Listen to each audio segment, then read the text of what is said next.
ने, एक ने मुझे मजबूर किया कामयाब होने के लिए और उनकी एक खूबी ने मुझे मजबूत किया कामयाब होने के लिए। पहला, मेरे फादर यूपी से बिलोंग करते हैं और वो यूपी से जब दिल्ली आए थे तो उन्होंने जॉब नहीं की, किसी उस्ताद के यहाँ मशीनरी वर्क सीखा और उन्होंने उस काम से इतना कर लिया कि एक आम इंसान जॉब से नहीं कर पाता।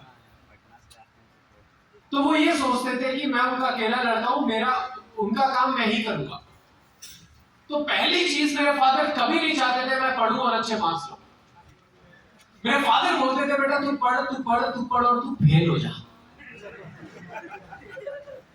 उन्हें लगता था कि अच्छे मार्क्स लाएगा तो ये किसी जॉब में जाएगा, अगर ये जॉब में जाएगा तो मेरा काम कौन करेगा।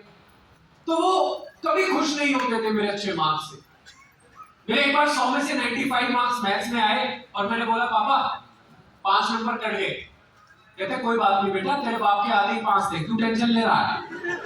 तो कभी खुश नहीं होते थे।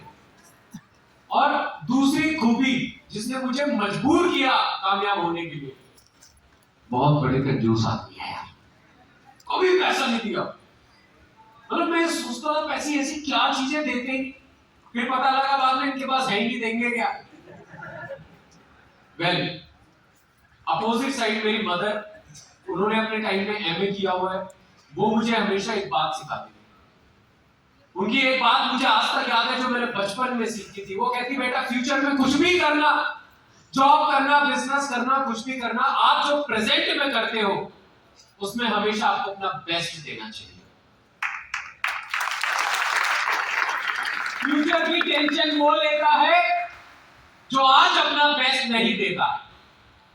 जो आज बेहतर करेगा उसका कल अपने आप बेहतरीन बनेगा, ये लिख लेना मेरी बात। तो फ्यूचर की टेंशन किसे है? जो आज काम नहीं। तो ये चीज मुझे समझ में आ गई और मैंने जो भी पढ़ाई करी, जो भी किया, उसमें हमेशा अपना 100% दिया। और दोस्तों, मेरी लाइफ का एक ऐसा पैच जो शायद आप नहीं जानते, मैं खेल रहा था, एक बार छोटा था, मैं 9 साल का था और मेरे खेलते खेलते अचानक चोट लगी, मेरा पैर मुड़ गया। अब पैर मुड़ा, मेरी चोट लगी, मैं घर गया, मैंने कहा मम्मी आज चोट लगी। मम्मी ने कोई बात नहीं, बाम लगा दिया। बच्चे खेलते खेलते गिर जाते हैं तो क्या होता है, माँ बाप क्या करते हैं, कोई बात नहीं, कोई दिक्कत नहीं। बच्चा भी क्या करता है, कोई बात नहीं, गिर गए, दोबारा उठ के खेलने लगता है। 3-4 दिन बाद थोड़ा सा दर्द और बढ़ा, मैंने कहा मम्मी पैर में दर्द हो रहा है। मम्मी ने मुझे एक पेन किलर दे दी, ले बेटा ये खा। जब तक पेन किलर खाता था दर्द में आराम रहता था, जैसे पेन किलर का असर खत्म होता था दर्द दोबारा चालू हो जाता था और ये सिलसिला 1 हफ्ते तक चलता रहा। लगभग 10 दिन बाद और ज्यादा दर्द हुआ। तो हमारे दिल्ली में शादरा में गुग्गी पहलवान बहुत फेमस था, वहां जाके मैंने प्रतिवट्टी घर वालों ने करवाई, वहां भी 5-6 दिन आराम नहीं मिला।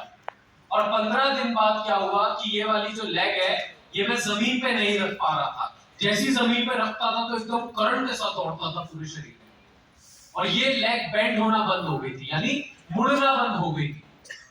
तब घर वालों को समझ में आया कि कोई सीरियस इशू है और तब मेरा चेकअप हुए और दिल्ली के 3 बड़े अस्पताल में जाने की जरूरत पड़ी। और आपको पता है 3 बड़े अस्पताल में जाने की जरूरत क्यों पड़ी? क्योंकि 3 बड़े अस्पतालों ने एक चीज बोल दी थी, अब ये लड़का जिंदगी में कभी चल नहीं पाएगा, इसकी राइट लेग को काटना पड़ेगा और इसे अपनी बाकी की जिंदगी व्हील चेयर पे बितानी पड़ेगी, क्योंकि इसे एक बीमारी हो गई है। उस एक बीमारी का नाम है ऑस्टियोमाइलाइटिस। ऑस्टियोमाइलाइटिस में हड्डी गलनी चालू हो जाती है, हड्डियों का इन्फेक्शन कहते हैं और हड्डियों की टीबी भी बोल सकते हो आप। और घर वालों के और एकदम सबके नीचे से जमीन निकल गई। एक लड़का जो पढ़ाई में इतना अच्छा, जो स्पोर्ट्स में इतना अच्छा, और अचानक आपकी लाइफ ऐसा मोड़ ले।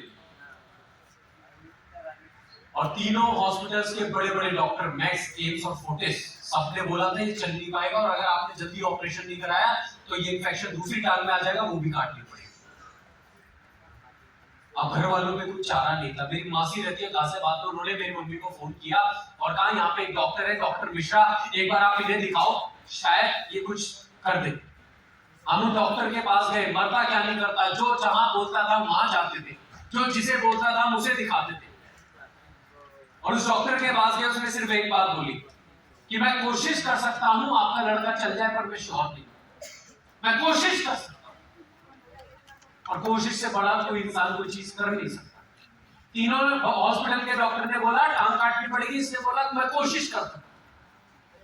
हमने वहां ऑपरेशन कराया, बहुत मेजर ऑपरेशन था और इतना मेजर ऑपरेशन की डॉक्टर ने ये बोल दिया कि अब 1 साल का बेड रेस्ट पे ही रहेगा, 1 साल का बेड रेस्ट। अब आपका बच्चा आम बच्चों की तरह नहीं है, आपने इसका ख्याल ऐसे रखना पड़ा करेगा जैसे एक अपाहिज का रखते हैं। अब आपका बच्चा खेलेगा नहीं, अब आपका बच्चा दौड़ेगा नहीं। ये बहुत सारी हिदायतें मेरे परिवार को दी गई। और मजे की बात सुनिए, मैं बेड रेस्ट पे था, मेरी दवाइयां चल रही थी, बेड से हिला नहीं मैं 3-4 महीने, 1 साल तक हिला नहीं। और 3-4 महीने बाद जब दोबारा रूटीन चेकअप हुआ तो एक और बीमारी निकल के आ गई, ट्यूबरक्यूलोसिस।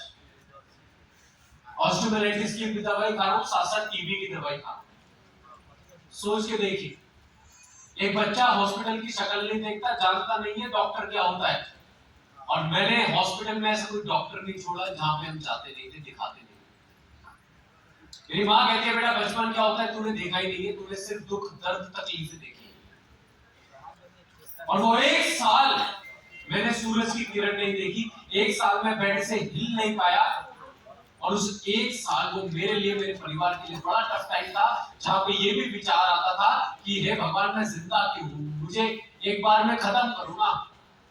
मैंने किसके साथ गलत किया कि मुझे इतना कुछ देखना पड़ रहा है।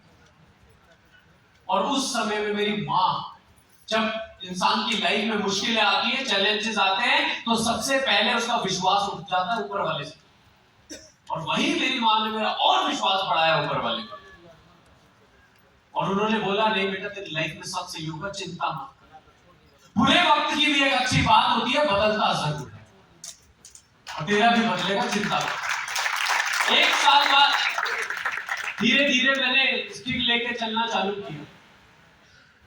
मुझे 1 साल प्रमोट किया गया क्लास में। और जब मैं स्कूल जाता था बच्चे मेरा मजाक उड़ाते थे, वो लड़का है जो 1-1 साल की बीमार रहता है, ये वो लड़का है जो 1-1 साल छुट्टियां मारता है। बड़ा दुख होता था, बड़ा दर्द होता था, बड़ी तकलीफ होती थी। अपनी पढ़ाई में पीछे हो चुका था, बस ग्रिल पे खड़े होकर बच्चों को खेलता हुआ देखता था। पर उस समय अपने आप से कुछ सवाल किए, जिंदगी में जब भी मुश्किल दौर आए तो किसी और से सवाल मत करना, खुद से सवाल करना कि ऐसे कब तक चलेगा। और जब मैंने धीरे धीरे चलना, धीरे धीरे दौड़ना, बहुत मोटा हो गया था, मुझे नफरत होती थी अपने आप को शीशे में देख के, दवाइयां खा खा के मोटा हो।